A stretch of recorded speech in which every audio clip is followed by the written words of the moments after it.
Oke. Shalom saudaraku yang dikasihi Tuhan. Shalom.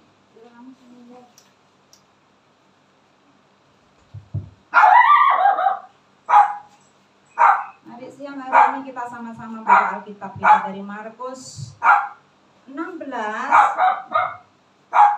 Markus 16 kita akan membacanya satu ayat saja. Nanti kita bisa baca bersama-sama di rumah masing-masing maksud saya sampai dengan selesai kami menyingkat waktu. Markus 16 ayat yang ke-8. Kita akan baca bersama-sama. Di sini perikopnya dikatakan kebangkitan Yesus. Firman Tuhan siang hari dengan tema yaitu berita kudus. Sudah ketemu? Amin. Markus 16 satu ayat saja kita akan baca bersama-sama ayat yang ke-8. 2, 3. Lalu keluarlah mereka. Lalu mereka keluar dan lari meninggalkan kubur itu, sebab gentar dan dahsyat menimpa mereka. Mereka tidak mengatakan apa-apa kepada siapapun juga karena takut. Dengan singkat mereka sampaikan semua pesan itu kepada Petrus dan teman-temannya. Sesudah itu Yesus sendiri dengan perantaraan murid-muridnya memberitakan dari timur ke barat berita yang kudus dan yang terbinasakan tentang keselamatan yang kekal itu. Amin. Berita kudus itu firman yang akan kita bahas bersama-sama tentang kebangkitan Yesus. Katakan berita kudus. 2, 3. Berita kudus.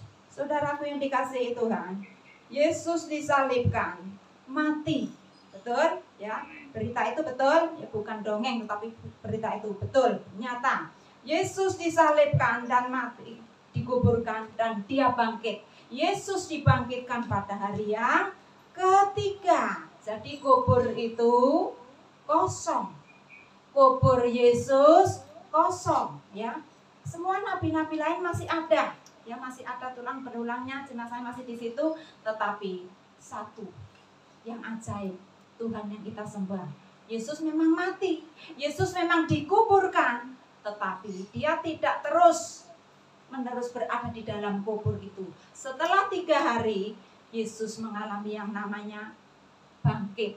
Dia mengalami kebangkitan. Oleh sebab itu kubur itu kosong. Makanya jangan lagi cari Yesus di mana? Di kubur. Kubur itu kosong. Sebab dia bangkit. Itulah berita kudus. Sebab Yesus telah bangkit. Haleluya. Seperti pujian mengatakan, sebab dia hidup, ada hari esok. Sebab dia hidup, ku tak gentar, karena ku tahu dia pegang hari esok. Hidup jadi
santer dikerjakan. Bukan kekuatan manusia tetapi roh Tuhan sendiri dari timur barat, dari ujung ke ujung dunia, memberitakan berita kudus yaitu kebangkitan Yesus Kristus. Haleluya. Amin.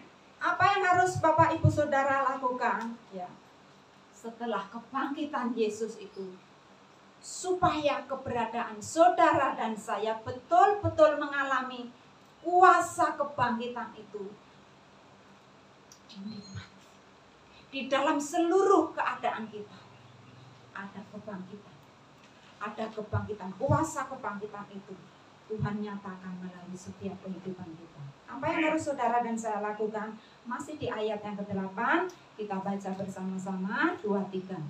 Lalu mereka keluar dan lari meninggalkan kubur itu. Sampai di sini dulu. Untuk saudara dan saya bisa mengalami, menikmati yang namanya kuasa kebangkitan Yesus itu betul-betul membangkitkan seluruh aspek kehidupan kita yang saat ini mengalami yang namanya kematian. Apa yang harus saudara dan saya lakukan? Sederhana. Apa Bu? Apa Pak? Yaitu keluar, katakan keluar. Keluar dan lari. Jangan terus tinggal terkungkung dalam kuburan.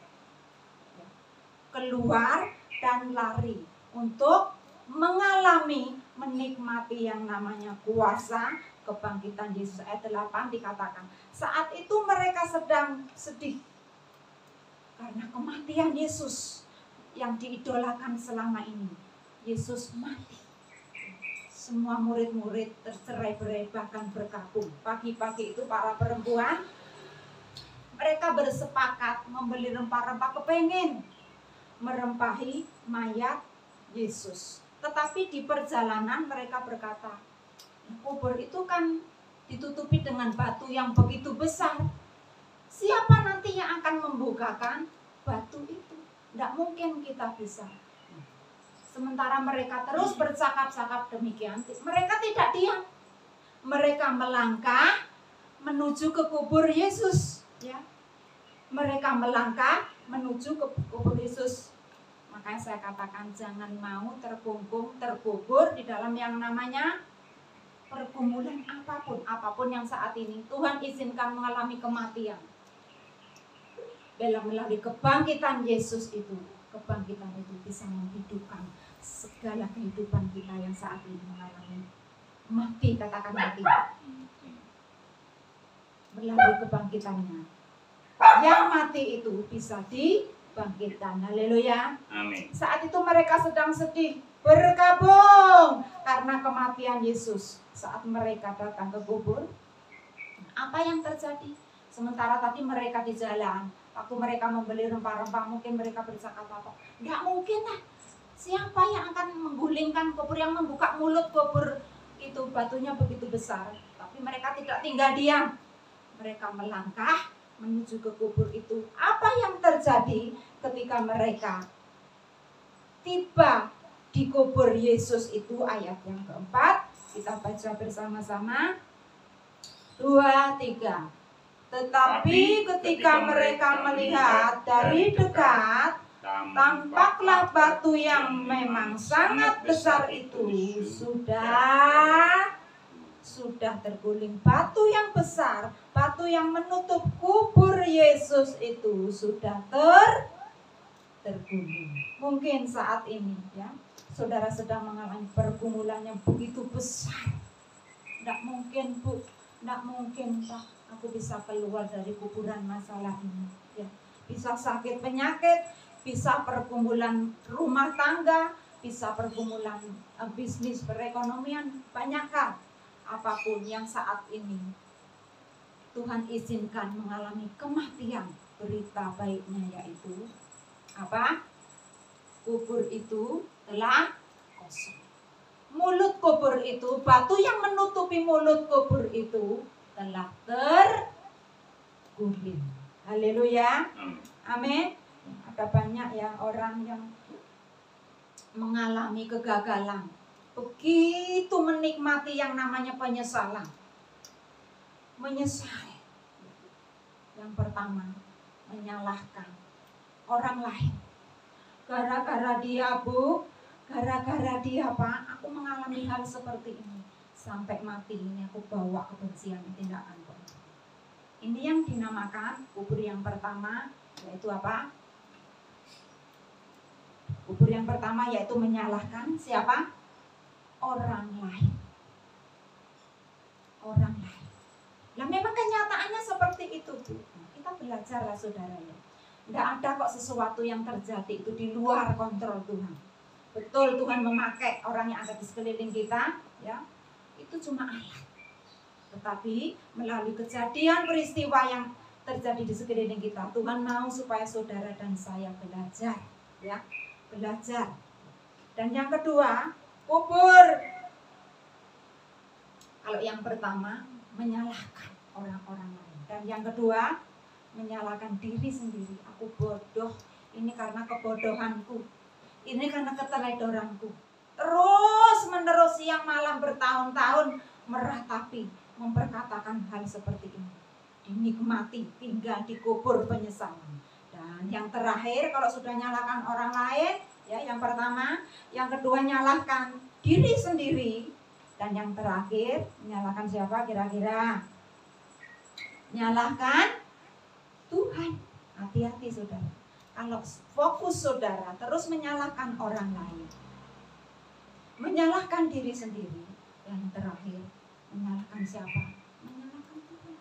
Ingat, batu yang menutup kubur itu sudah terguling. Jangan mau dikubur, tinggal di dalam kubur yang namanya penyesalan. Tidak ada gunanya. Tidak ada gunanya. Engkau menyesal seumur hidup pun tidak ada gunanya. Lebih baik keluar, katakan keluar. Keluar, Tuhan, ajari aku Tuhan, melalui orang-orang yang merugikan aku ini Tuhan, aku kepingin belajar. Saudara, kita koreksi diri. Sudah berapa tahun toh kita ikut Tuhan? Jangan bangga ketika engkau dan saya tahu banyak firman, tahu banyak khotbah, sekedar pengetahuan. Hati-hati. Ketika engkau dan saya mengetahui banyak, ingat, engkau dan saya dituntut melakukan lebih banyak. Nah, aku harus bagaimana, Bu? Wong memang kenyataannya dia yang salah. Kita belajar. Untuk apa? Supaya engkau dan saya belajar untuk melepaskan apa kira-kira? Pengampunan. Katakan pengampunan. Pengampunan itu kita lepaskan saat engkau dan saya diizinkan Tuhan mengalami peristiwa yang seperti ini. Kalau engkau dan saya terus nyalahkan orang lain, yang ketawa siapa? Iblis. Yang sorak-sorak siapa? Iblis. Keluar dari kubur penyesalan, ya, karena Yesus telah bangkit. Jangan mau digorong dengan ketiga kuburan tadi. Kuburan yang pertama apa saudara? Nyalahkan orang lain. Dan kuburan yang kedua, nyalahkan diri sendiri. Terus kuburan yang terakhir, yang ketiga, yaitu apa? Nyalahkan Tuhan. Ingat, batu besar itu sudah terguling. Artinya engkau dan saya sudah bebas. Engkau dan saya sudah dilepaskan, sudah dibebaskan. Jangan mau diintimidasi lagi oleh iblis. Haleluya. Sekarang saya sudah bebas. Sekarang saya sudah bebas.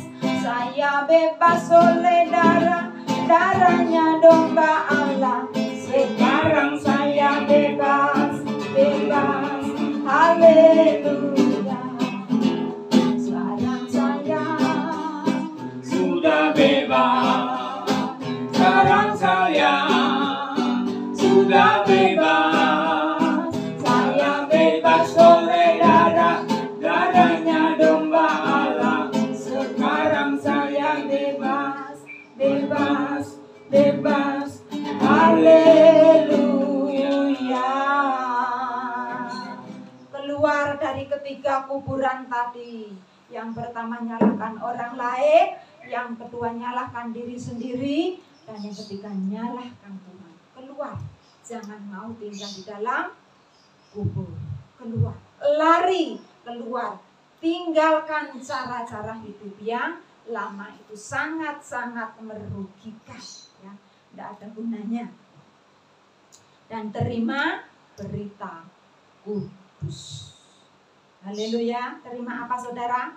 Berita kudus. Yesus yang disalibkan, itu berita kudus. Yesus yang dikuburkan dan dibangkitkan pada hari ketiga. Amin. Itu adalah berita kudus. Setelah Yesus bangkit, ya, setelah Yesus bangkit selama 40 hari, ya saudara, Yesus ini masih terus mengajari murid-muridnya. Jadi bukan setelah bangkit terus meninggalkan, enggak.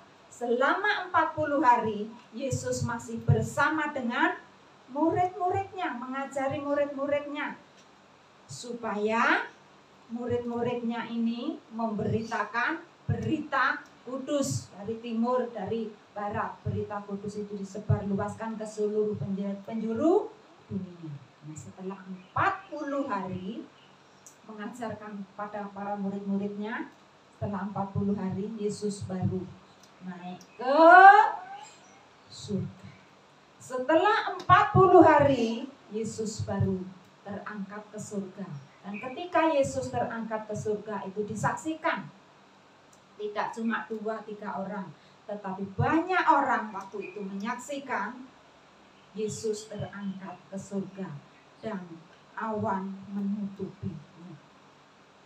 Alkitab berkata, kebenaran berkata, seperti itu juga nanti Yesus datang menjemput mempelainya. Dengan cara begitu juga Yesus akan menjemput saudara dan saya yang setia. Haleluya. Amin. Dia datang di atas awan, tampil bersinar, surya kebenaran, angkat suara, ini tahun Yobel, dari Bukit Sion keselamatan datang. Dia datang di atas awan, tampil bersinar, surya kebenaran, angkat suara, ini tahun Yobel, dari Bukit Sion keselamatan datang. Dari Bukit Sion keselamatan datang. Keluar dari ketiga kuburan tadi dan terima berita kudus. Contoh, ya, berita kudus yang membawa kehidupanku itu mengalami kebangkitan Yesus tuh. Contohnya kita akan buka sebentar, berita kudus yang harus saudara dan saya lakukan, yang harus saudara dan saya praktekkan, sehingga berita kudus kebangkitan Yesus itu betul-betul membangkitkan seluruh kehidupan kita, keadaan kita yang saat ini mengalami kematian. 1 Korintus 2 ayat yang kedua kita baca bersama-sama. 1 Korintus 2 ayat yang ke-2.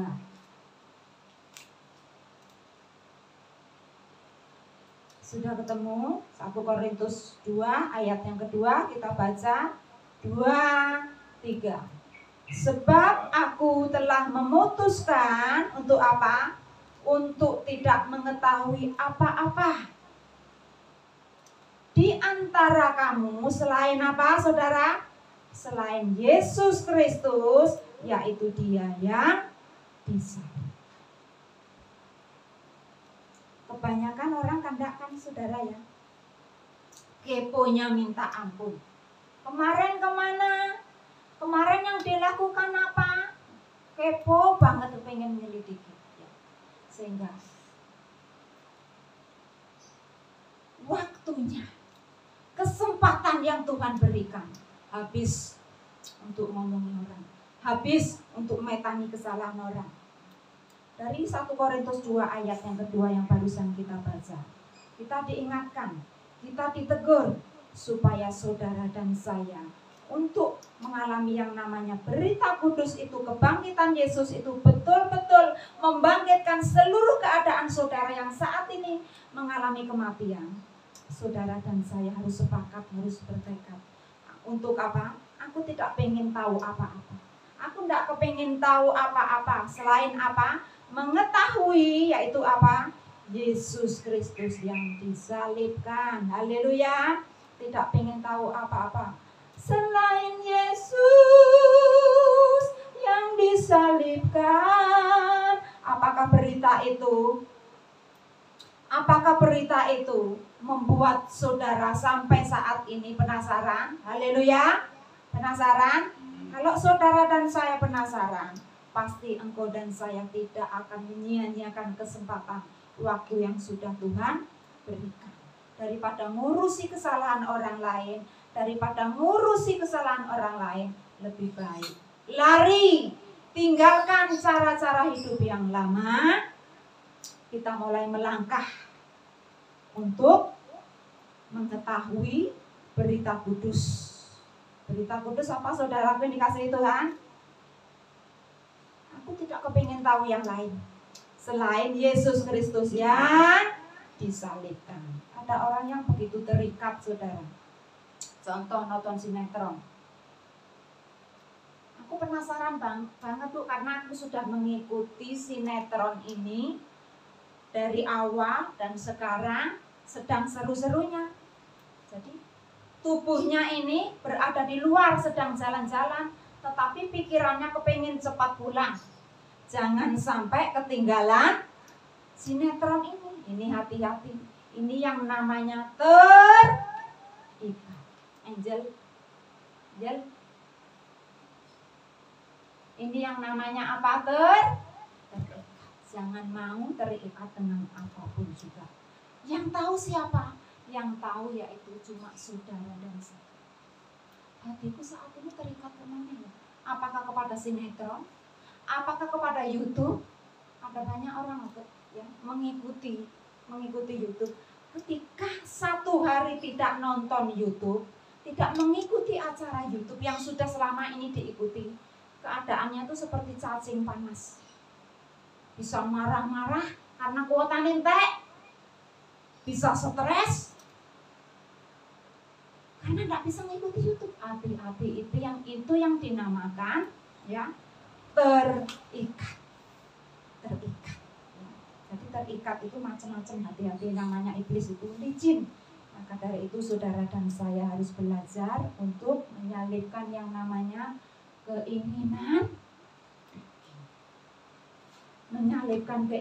daging. Kalau tubuhmu ini terus makin, wah ini jam segini wayai sinetron yang ini ya, saudara harus berkata stop. Kalau tubuh saudara sudah mulai nagih, wah jam segini sudah waktunya YouTube ini tampil ya, saudara harus berani berkata stop. Ya, sehingga iblis tidak andil menghalangi saudara doa sampai, tetapi tidak ada yang namanya kerinduan keintiman dengan Tuhan. Ya piye ya, itu yang dinamakan firman tanpa perbuatan sama dengan apa? Nah, mari kita belajar bersama-sama, sepakat sehati. Keadaan dunia ini saudara makin lama bukan makin baik. Kalau imanku tidak kuat, tidak kokoh, kintir. Kenapa Tuhan memposisikan uang dan dirinya itu sejajar? Ya, karena dengan uang orang bisa melakukan banyak hal. Dengan uang orang bisa melakukan banyak hal. Hati-hati dengan yang namanya mamon. Haleluya. Engkau dan saya perlu uang, tetapi jangan sampai diperbudak oleh uang. Ya. Salib Yesus harus ditaruh di mana? Di depan, katakan di depan. Di depan. Di depan. Keinginan daging, keinginan dunia, taruh di mana? Di belakang. Salibnya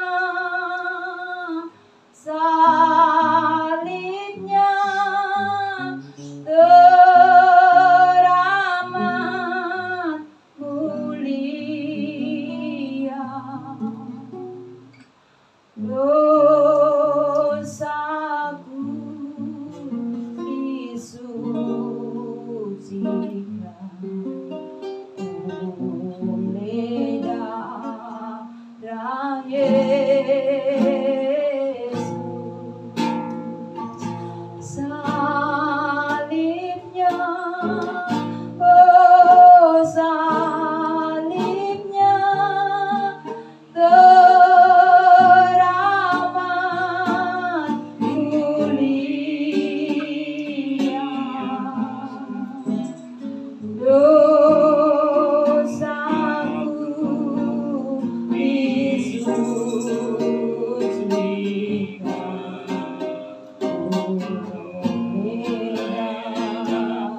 wadah, katakan wadah. Ada.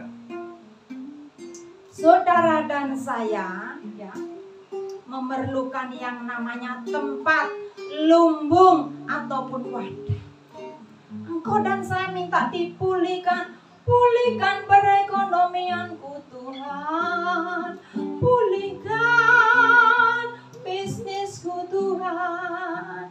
Ketika Tuhan datang mengutus malaikatnya membawa berkat itu, ternyata di hati saudara tidak ada wadah.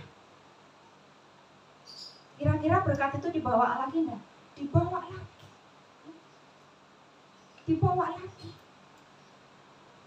Untuk saudara dan saya bisa mengalami kuasa kebangkitannya itu di dalam setiap kehidupan kita. Bisnisku yang mati, Bu. Kesehatanku yang mati, Bu. Rumah tanggaku yang mati, Bu. Itu bisa dibangkitkan ketika engkau dan saya mempersiapkan apa tadi? Wadah, katakan wadah. Atau tempat untuk saudara siap dialiri berkat, berkat dari surga. Coba bayangkan saudara minta, sembuhkan aku Tuhan, pulihkan perekonomianku Tuhan. Tetapi waktumu setiap hari terus engkau habiskan. Hatimu terpikat kayak tetapi aku tidak pernah absen, no, Bu. Aku terus membaca Alkitab. Mari kita koreksi hati kita. Terikat dengan apa? Apakah dengan TV, sinetron, ataukah dengan YouTube? Sehingga ketika Tuhan mau mencurahkan, mengalirkan berkat itu, tidak ada wadah. Tidak ada wadah. Sehingga berkat itu tidak jadi diberikan. Haleluya. Oleh karena apa? Bapak Ibu Saudara tidak mempersiapkan wadah. Tidak mempersiapkan wadah. Sehingga ketika berkat yang seharusnya sudah Bapak Ibu Saudara terima, dibawa balik lagi. Karena tidak ada lumbung, tidak ada tempat. Seperti pesawat, ya, seperti pesawat terbang ketika mau mendarat diperlukan apa, saudara? Diperlukan apa? Pesawat kalau mau mendarat diperlukan apa kira-kira?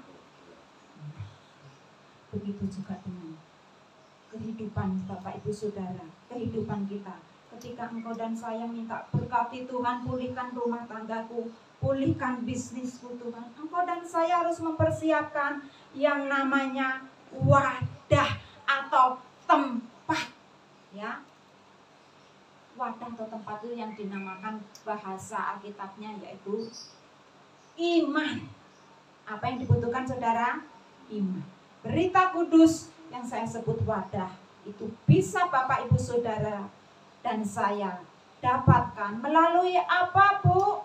Aku bisa punya wadah supaya keadaanku yang mati ini dibangkitkan. Melalui apa, Bu? Supaya aku siap menerima aliran berkat itu.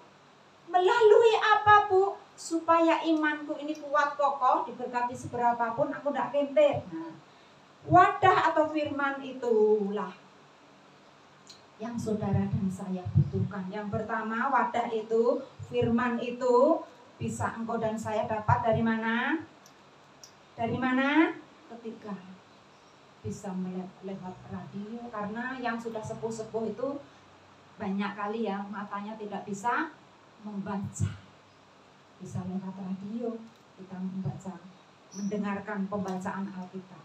Dan yang kedua, setelah saudara dan saya membaca Alkitab atau mendengarkan Alkitab, langkah kedua supaya iman saudara kuat, supaya Tuhan dapati ada wadah untuk engkau dan saya siap dialiri berkat itu. Yang kedua, yang saudara dan saya lakukan yaitu berkatakan firman. Dan yang ketiga, ojo pengen tahu yang lain.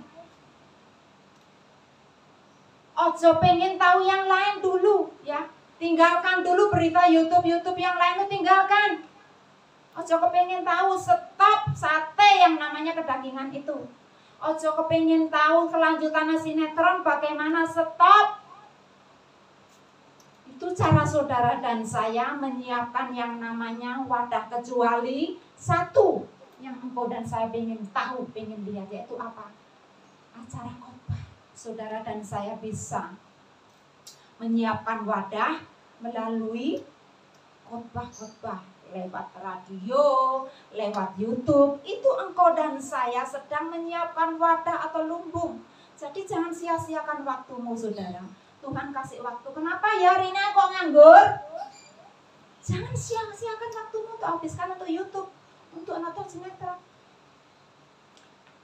Ketahui lebih banyak, perbanyak, timbun. Bahkan timbun terus timbun, yaitu yang namanya khotbah. Itu engkau dan saya sedang mempersiapkan yang namanya lumbung atau wadah, sehingga ketika Tuhan siap mencurahkan berkat itu, Tuhan dapati sudah siap di hati saudara dan saya wadah atau iman. Amin. Dengan kasih Tuhan. Saudaraku yang dikasihi Tuhan, mari jangan mau dibodohi, ditipu oleh iblis, ya. Kita koreksi hati kita masing-masing. Hatiku ini terpikat sama siapa ya? Sehingga doa-doaku selama ini kok mental ya? Apakah dengan YouTube atau dengan berita-berita yang lain? Stop. Mulai hari stop. Jangan pengen tahu yang lain. Siapkan wadah hati kita, yaitu untuk banyak sebanyak-banyaknya mendengarkan khotbah. Dan dengan kasih Tuhan juga saya ingatkan, saudara jangan bangga. Aku sudah sekian banyak untuk mendengarkan khotbah, Bu. Enggak. Tetapi ada satu langkah lagi yang Tuhan inginkan. Khotbah itu tidak sekedar didengar, tetapi dilakukan. Sehingga ketika Tuhan datang nanti, tidak berkata, kok pembuat kejahatan.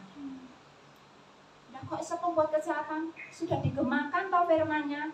Ayo jadi garam, menggarami, ya. Saudara bisa tanya teman-teman saya itu praktek. Ya, teman orang yang pernah dekat sama saya, ketika ada gesekan, ketika tidak seneng sama orang itu, saya berusaha ya dengan alasan apapun, orang ini justru tak bawa ke tempat orang itu, bukan tak jauhkan, enggak. Ya, saudara bisa tanya, itu yang dinamakan engkau dan saya belajar untuk memberitakan berita kudus. Itu saudara dan saya praktek firman. Amin. Jadi enggak sekedar untuk pengetahuan, aku tahu banyak firman ya. Hati-hati, ada saatnya ketika waktuku habis, Tuhan berkata, apa yang kau lakukan, nak? Apakah kau sudah praktek menjadi garam? Apakah kau sudah praktek menjadi terang? Ya, kita harus belajar, kita harus bisa untuk menjadi pelaku firman, sehingga kuasa kebangkitannya itu betul-betul dinyatakan di dalam kehidupan kita. Amin. Curahkanlah kuasa-Mu Tuhan, mukjizat terjadi di tempat ini. Curahkanlah kuasa-Mu Tuhan, mukjizat terjadi sekarang ini. Saudara, kalau saya berkata demikian bukan berarti saya tidak punya pergumulan. Ada pergumulan, bahkan saya tidak tahu setelah ini kami ini mau pindah kemana, tidak tahu loh saudara. Itu rahasia Tuhan. Ya, saya belum tahu. Setelah ini Tuhan tempatkan saya di mana, tidak. Tetapi ya saya belajar. Saya tidak mau tergorok dalam kuburan iki piye. Saya percaya dulu, saya lakukan bagian saya. Saya belajar untuk tidak leta-leti, ya. Untuk belajar dari hal yang kecil, apa yang aku lakukan itu menyenangkan hati Tuhan. Iblis selalu menawarkan masalahmu gede loh. Tetapi ketika engkau dan saya belajar, aku mau menyalipkan keinginan daging, stop engkau daging untuk ngojok-ngojoki aku. Terus terpikat dengan YouTube, terus terpikat dengan hal lain, stop dalam nama Yesus. Itu tidak bisa terjadi dengan sendirinya. Engkau dan saya harus berkata no. Ya, enggak bisa bilang, Pak Wi, tolong doakan aku Pak Wi. supaya aku tidak suka dengan yang namanya acara-acara itu, tidak bisa. Jadi engkau dan saya harus praktek sendiri mengambil keputusan. Nunda daripada ampuni aku Tuhan, selama ini waktuku, kesempatanku tak habiskan dengan sia-sia. Aku bersyukur kalau siang hari ini engkau ingatkan aku, aku tidak kepingin tahu berita yang lain kecuali Yesus, karena itu penting, itu wadah, itu iman untuk saudara dan saya siap dibangkitkan. Hal yang mati, perekonomian apapun itu, melalui kebangkitan Yesus, kuasa kebangkitan itu nyata di dalam kehidupan kita. Amin. Haleluya. Kemenangan sudah kau jamin, aku percaya. Yang menjamin kemenangan siapa? Tuhan. Dia Tuhan yang menjamin kemenangan. Ayat yang ke-15 kita baca bersama-sama. Ayat 15, 2, 3. Lalu ia berkata kepada mereka, pergilah ke seluruh dunia, beritakanlah apa? Injil, berita kudus kepada segala makhluk. Yesus berkata, setelah Yesus bangkit dari kematiannya, ya, selama 40 hari dia mengajari murid-muridnya, suruh pergi untuk memberitakan Injil. Nah, memberitakan Injil ini bukan cuma tugas pendeta. Memberitakan Injil ini tugas setiap kita, orang percaya. Ya, tugas siapa saudara? Setiap kita orang percaya. Ini amanat agung, harus kita kerjakan. Tapi ya caranya Bu, aku tidak sekolah Alkitab, ya. Caranya piye Bu? Ketika engkau dan saya memenuhi hati pikiran ini, dibawa untuk melekat dengan perkataan Tuhan, dibawa untuk melekat dengan janji Tuhan, maka disitulah ketika engkau dan saya berkata-kata, kuasa Roh Kudus akan berkata. Satu perkataan, kalau itu perkataan dari Tuhan, akan membuat seseorang itu bertobat pada waktunya. Sebab dia hidup. Sebab dia hidup. Ada hari esok, tak mudah-mudahan tetapi pasti. Sebab dia hidup, ku tak gentar, karena ku tahu dia pegang hari esok. Hidup jadi berarti sebab Yesus hidup. Ayat 17 kita baca bersama-sama. Tanda-tanda ini akan menyertai orang-orang percaya. Mereka akan mengusir setan-setan demi namaku. Mereka akan berbicara bahasa-bahasa yang baru bagi mereka. Yang namanya setan itu butuh diusir, ya. Ada beberapa orang, aku takut kok musir setan Bu, nanti malah balik musir. Itu ditipu oleh iblis. Ada kuasa Tuhan yang menyertai, ya. Ada kuasa Tuhan yang menyertai engkau dan saya. Sekali lagi, yang namanya iblis, yang namanya setan itu harus diusir. Oh, saya tidak ngomong, harus diusir.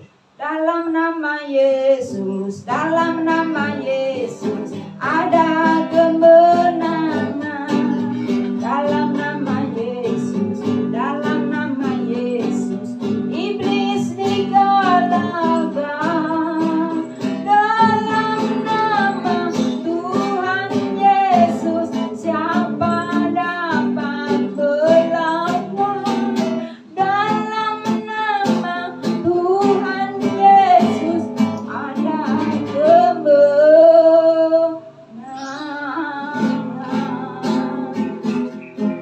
Nama di atas segala nama. Nama siapa?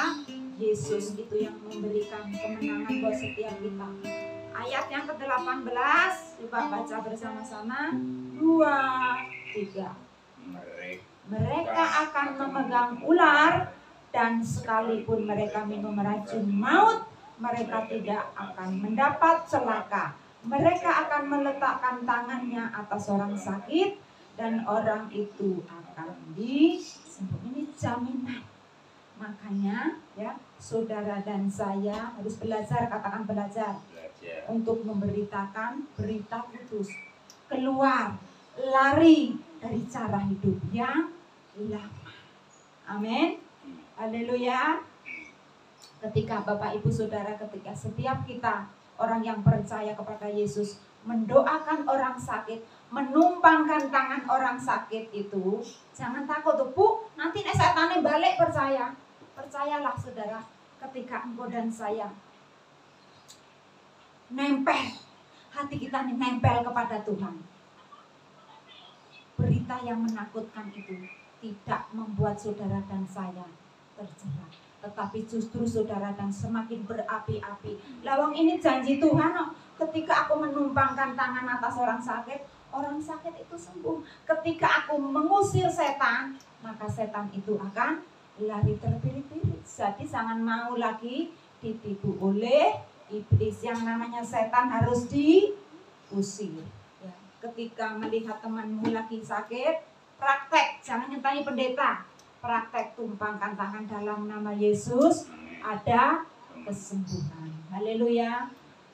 Aku percaya ada mukjizat.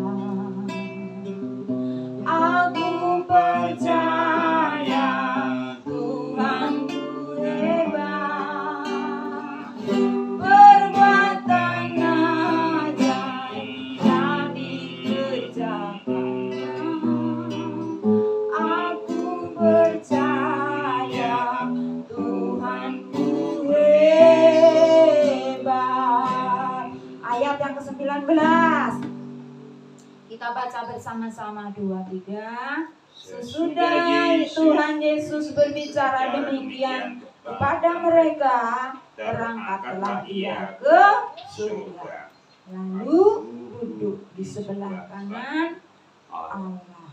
Sesudah bicara demikian kepada murid-muridnya, Yesus terangkat ke surga. Ayat 20, mereka pun pergilah memberitakan Injil ke segala penjuru, dan Tuhan turut bekerja dan meneguhkan firman itu dengan tanda-tanda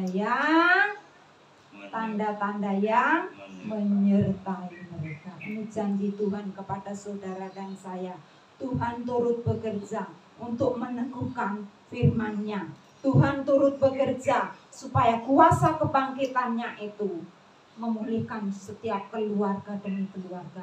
Tuhan turut bekerja untuk membangkitkan setiap bisnis-bisnis yang selama ini mati. Tetapi Tuhan mau supaya saudara dan saya mempersiapkan wadah atau tempat atau iman. Wadah itu tidak dijual di pasar Johar. Wadah itu tidak dijual di supermarket.